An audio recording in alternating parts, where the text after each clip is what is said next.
Madam, I will start with you. Your all-decade opposite hitters. Well, when I was really choosing, I was looking at not only their talent and skill, but also for me, for you to be the best, you have to have character and you have to have leadership also. It's really how you impact your teammates. So, my number one, I think, I'm sure, is the most iconic for me in the decade, Miss Aiza Maizo-Pontillas. I've played against her. I've seen her also grow even after my playing years, like looking at her being an inspirational icon to some of her teammates or a lot of her teammates in Petron and in the club teams and also in the national team. For me, she's the best because her leadership style is so stable. So I love looking at her or seeing her play. She's so silent but really, really deadly. And when you're with her, when I played with her also, I felt that sense of reliability. When Aiza is there, I know she'll deliver. So that for me, I really consider her as the best in my top 3 criteria: talent, leadership, and character. So yes, okay. Aiza. The next one is for me, of course, what's important for me is the heart. I've seen a lot of players talaga with heart, and one of the players that I admire most is Jovelyn Gonzaga. She is an innate lefty like Aiza, and it's very, very natural for her to be in the opposite position. We've seen her also in the past decade. She's experienced a lot of downfall also in her career. But again, with heart, every time there's a 5-setter, that Army PLDT games before the championship games, every time you go to a Jovelyn Gonzaga, you know for a fact that she'll deliver. Kahit may iniinda yan, kahit may masakit. When it's job and when it's volleyball, she'll give her best. So for me, that's why she's in my list also.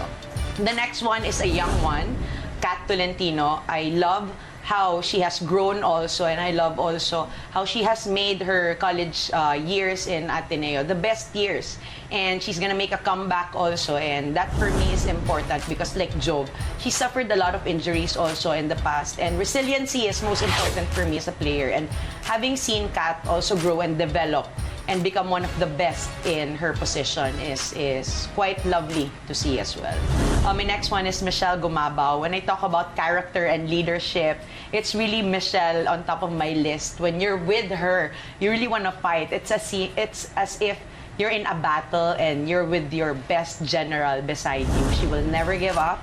You've seen her also in a lot of the games. Talaga never give up attitude. Yung vocal leadership din niya inside the court is very prominent, and I feel like that's why she's one of the best for me. My last but not the least is, of course, Mylene Paat. When I talk about Mylene Paat, I remember her stint in the Asian Games several years ago, and she started as a very young player, a bit super timid when she started, but she grew over the decade, and now she's one of the best players that I've seen, super powerful, and when she's really hot, when she's fired up, she can really be a killer player as well. And I think she's one of the players that we'll see not only in this decade, but in the next decade as well.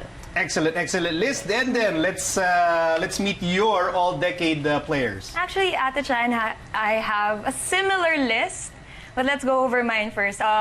Aiza Maizo-Pontillas, definitely. I was able to play with her in the club teams last year, and I have to say she is still at the top of her game. I mean, I think she's been playing for more than a decade already, so she's one of the old reliables in the team and in the national team even. And what I love about her is she has such a high volleyball IQ, and partnered with the skill set that she has. She can block, she can dig, spike, set even, and having that skill set and having that IQ is a lethal combination for any player, and you would want to have her on your team. She's a silent operator, but she lets her game do the talking, which is pretty cool. She's really cool. I love Nang Aiza.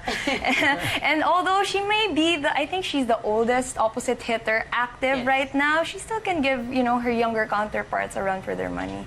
Next up on my list is, of course, Jovelyn Gonzaga. How can we skip her? She's been through a lot the past couple of years, skipping a year because of her ACL injury, but 2019 was her comeback year, and like what Ate Charo said, she has heart. She will give everything and anything just to play volleyball, and you would want to have a Jovelyn Gonzaga on your team, whether you're a coach or a player. You would want to have her on your team because she always has a positive impact wherever she goes.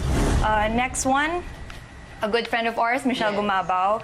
And the first thing that comes to mind when I hear Michele Gumabao, it's like bold, all caps, leader. Yeah. She is embodiment of leader. I mean, with the skill set that she has, plus the confidence and being very vocal, it makes up the traits of a good leader on the court. And I remember when I was playing with her in the club, in our club team before, Michele, she doesn't receive. From the college to when she was starting in the pro league, she never receives. But when we were having problems with our reception, she took it upon herself to learn how to receive. Imagine that, like, not a lot of players are open to, learning a new skill, being challenged, to go out of your comfort zone. But Michele, has the initiative to do that. And when you're playing with someone like that and that's your captain, you would want to push yourself as well, just in order to win and help the team. Next up on my list is Mylene Paat.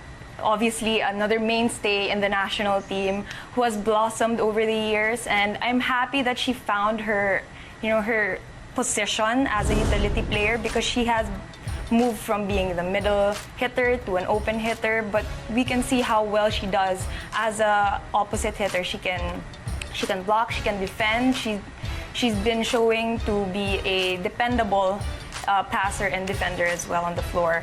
Last but not the least, Kianna Dy, a good friend of mine also. Yeah. If you're watching, Kianna, hi. Another, great opposite hitter who has played in the middle position as well. So she's a good blocker, as you know. High leaper, a smart player as well. She has that mean cross-court hit, you guys. She can go above the block, and she has a deadly floating serve. So it's really tough to go up against Kianna. I put a good word for you, Kianna. All right, these are excellent players on excellent lists from excellent people who love talking about the sport. Yes. Thank you so much, guys, for sharing your insights to all the Score viewers. Thank you for having us. Now let's check out the exciting volleyball action from the NCAA Season 95, and after the break, we'll continue our All-Decade series with the UAP Men's Basketball All-Decade Starting Five when the Score returns.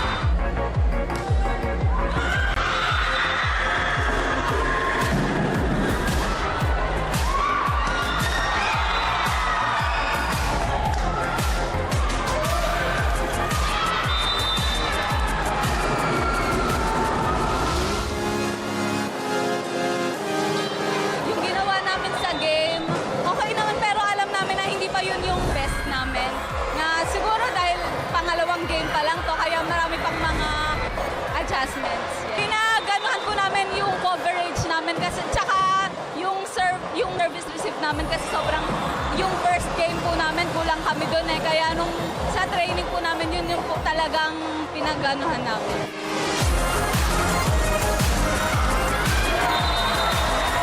Parang hindi ako makapag-focus sa game kasi yung crowd sobrang ingay, parang ang sarap nilang panoorin na sasayaw-sayaw sila habang nag-cheer, kaya sobrang ang sarap maglaro.